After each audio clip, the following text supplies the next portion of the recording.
ئەوڕۆ خۆشحاڵین کە بە ئامادەبوونی هەموو لایەنە پەیوەنددارەکان و نوێنەری وەزارەتی ناوخۆی حکوومەتی ئیتحادی لێرە نووسینگەی پاسپۆرتی سۆران دەکەینەوە کە پیرۆزبایی لە هەموو خەڵکی سۆران و هەر چوار قەزاکەی ئەو ناوچەیە دەکەین مێرگەسۆر و ڕەواندز و چۆمان لەگەڵ قەزای ناوەندی سۆران کە سوود لە خزمەتگوزاریەکانی ئەو نووسینگەیە وەردەگرن.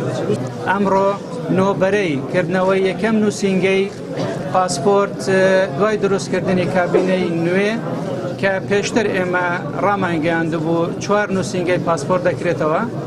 ئەم نووسینگەیە دەکرێتەوە هیوادارم کە باشترین سوودی لێ ببیندرێت هاوڵاتیان هاوکار بن لەگەڵ نووسینگەوە دامەزراوەکانی حکوومەت لێرە لەگەڵ قایمەت و ناحیەکان بۆ ئەوەی بتوانن خزمەتگوزاریەکان وەکو پێویست پێشکەش بە هاوڵاتیە بەڕێزەکان بکەین.